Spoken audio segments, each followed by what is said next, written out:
Hi నమస్తే, నేను మీ శ్రీలక్ష్మిని. ఈరోజు థంబ్నెయిల్ చూస్తే మీకు అర్థమైపోయింది. ఇది కావాల్సిన ఇంగ్రీడియంట్స్. ఇవి కళ్ళుప్పు. ఇది 2 కేజీల దాకా ఉండిద్ది. మనం ఏ రోజు పచ్చడి పెడతామో ఆ రోజు ముందు రోజే ఎండపెట్టుకోవాలి. తర్వాత దీంట్లో కొంచెం కళ్ళుప్పు వేసి మామిడికాయలు బాగా కడుక్కోవాలి. కొంతమంది మామిడికాయలు నాటుకాయలు తీసుకుంటారు, కొంతమంది ఏమో జలాలు తీసుకుంటారు. మీరు ఎలాంటి మామిడికాయలు తీసుకుంటారో కామెంట్ రూపంలో చెప్పండి. ఇట్లా బాగా కడుక్కున్నవి మంచి క్లాత్తో తీసుకొని మంచిగా తుడుచుకొని ఆరబెట్టుకోవాలి. ఇవన్నీ ముచ్చికల దగ్గర అంటే తొడియాలు అంటారు కదా, తొడియాల దగ్గర మంచిగా తుడుచుకొని బాగా ఆరనివ్వాలి. పచ్చడికి తడి లేకుండా చూసుకోవాలి. మనం చేతులు కూడా తడి చేతులతో చేసుకోకూడదు అన్నమాట. ఎంత నీట్గా చేసుకుంటే అన్ని రోజులు ఎక్కువ రోజులు నిలువ ఉంటుంది అన్నమాట పచ్చడి. కొంతమంది చేస్తే బూజు పట్టేస్తుంది, అలా చేయకూడదు. ఉప్పు ఎండిపోయింది, ఇప్పుడు ఒక గిన్నెలో తీసుకొచ్చుకున్నాను. ఇప్పుడు మనం మిక్సీ పట్టుకోవాలన్నమాట మెత్తగా. కొంతమంది కళ్ళుప్పు అలాగే వేస్తారు, మేమైతే మిక్సీ పట్టి వేస్తాము. ఇట్లా హాఫ్ తీసుకొని చేసుకోవాలి. మొత్తం నిండుగా చేసి మిక్సీ పడితే మిక్సీ వేడెక్కిద్ది, అలా చేయకూడదు. కొద్దిగా ఇలా మెత్తగా వచ్చేలాగా పట్టుకోవాలి. ఇప్పుడు ఇదంతా పట్టుకుని ఒక బేసన్లో ఆరబెట్టుకోవాలి, ఎందుకంటే కొంచెం వేడిగా ఉండిద్ది కాబట్టి. ఇవన్నీ పచ్చడి ప్రిపరేషన్ అన్నమాట. తర్వాత అమ్మ వాళ్ళు ఉప్పు ఇదే కూరల్లో కూడా వాడతారు. ఇప్పుడు ఆవాలు తీసుకోవాలి. ఆవాలు 1/2 కేజీ దాకా పట్టిద్ది అన్నమాట. మేము 3 కేజీల పచ్చడి చేస్తున్నాము, అంటే మేము కట్టు అంటాము. మీరేమంటారో కామెంట్ రూపంలో చెప్పండి. ఇలాంటి సన్న ఆవాలే తీసుకోవాలి, లావువి తీసుకోకూడదు.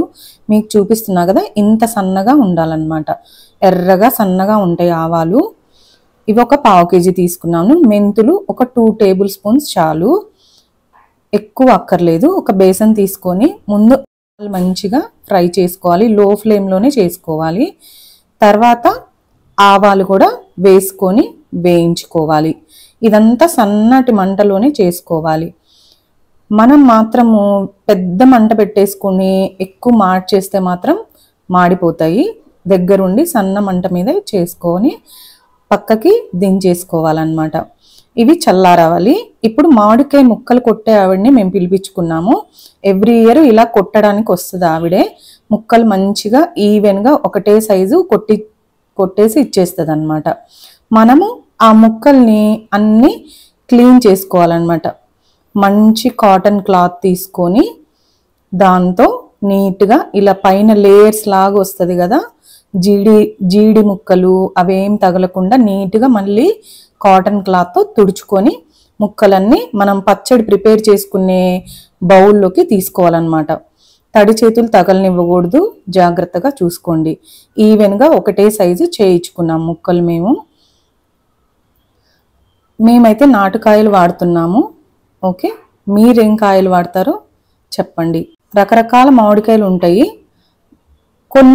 కొన్ని ఊర్లలో కొన్ని పేర్లు పిలుస్తారనమాట. ఇంత సైజు మామిడికాయ ముక్కలు ఉండాలని చూపిస్తున్నాను. మీకు ఎంత సైజు కావాలంటే అంత సైజు కొట్టించుకోవచ్చు అనమాట. ఇప్పుడు మనం ఒక పెద్ద బేసన్ తీసుకున్నాము. ఇవి 3 కేజీల ముక్కలు అన్నమాట. దీంట్లో సరిపడా మనం ఉప్పు అన్ని పట్టి పెట్టుకున్నాం కదా, ఉప్పు 2.5 డబ్బా వరకు పోస్తాము. ఇది 1/2 కేజీ డబ్బా అంటారు. ఇది బియ్యం కొలుస్తాం కదా, ఆ డబ్బా 2.5 డబ్బా వేసుకోవాలి. మీకు నీట్గా అర్థం అవ్వాలని మేము నిదానంగా చూపిస్తున్నాము. ఎవరైనా పచ్చడి పెట్టుకునే విధానం ఇలా నీట్గా చూపిస్తే అందరికి అర్థమయ్యేలాగా చేస్తున్నాను. ఇట్లా కరెక్ట్ కొలతలతో చేసుకుంటే మంచిగా నిల్వ ఉండిద్ది అనమాట పచ్చడి. ఇప్పుడు ఆవపిండి ఒక డబ్బా వేస్తున్నాను. ఆవాలు మెంతులు మిక్సీ పట్టాం కదా, మనం మాత్రం పచ్చడి ఎప్పుడు చేస్తామో అప్పుడే మిక్సీ పట్టుకోవాలి ఆవపిండి, లేకపోతే చేదొచ్చేస్తుంది. కారం 2 డబ్బాలు వేసుకోవాలి. ఈ 3 కేజీల క్వాంటిటీకి మాత్రమే నేను చూపిస్తున్నాను. ఓకే, 2 డబ్బాలు కారం సరిపోతుంది. ఇప్పుడు మంచిగా ఇలా కలుపుకోవాలన్నమాట. కొంతమంది చెయ్యి పెట్టి కలుపుతారు, అది కారం వేసిద్దని మేము ఇలా కలుపుతాం, లేదంటే గంటతో అయినా మనం చేసుకోవచ్చు. తర్వాత దీంట్లో మంచిగా ముక్కలు పట్టినాక ఒక డబ్బాలోకి, మనం నిల్వ ఉంచుకునే డబ్బాలో తీసుకోవాలి. మేమైతే ఈ ప్లాస్టిక్ డబ్బాలు వాడుతున్నాం. ఒకప్పుడు మేము బాగా జాడీలు వాడేవాళ్ళం. ఇప్పుడు జాడీలు అంత గట్టిగా రావట్లేదు, కొన్ని రోజులకి పగిలిపోవడం అయిపోతుంది. ఒకప్పుడు అయితే బాగా గట్టిగా జాడీలు వచ్చేవి, ఇప్పుడు మాత్రం ప్లాస్టిక్ డబ్బాలు వాడుతున్నాము. కొంతమంది గాజు సీసాల్లో కూడా పెట్టుకుంటారు, మన ఇష్టం. దీంట్లో కొంచెం పసుపు వేయాలన్నమాట. పసుపు కొంచెం మంచిగా ఒక 2 టేబుల్ స్పూన్స్ వేసుకోవాలి. తర్వాత దీంట్లో మేము వాడే ఆయిల్ మాత్రం ఇది. రకరకాల బ్రాండ్స్ వస్తున్నాయి. ఈ ఆయిల్ మాత్రము 3/4 కేజీ పోసుకోవాలన్నమాట. మంచిగా ఇలా కలుపుకోవాలి. దీన్ని తెడ్డు అంటాము. బాగా కలపడానికి బాగా ఉపయోగపడిద్ది. ఇలా మంచిగా ఆయిల్ వేస్తూ కలుపుతూ మొత్తం నీట్గా ఇలా ఒత్తి పెట్టుకోవాలి. ఎల్లిపాయలు 150 గ్రామ్స్ వరకు తీసుకున్నాము, మన ఇష్టం, కొంతమంది ఎక్కువ వేసుకుంటారు. ఇలా మంచిగా కలిపి ఉంచుకోవాలి.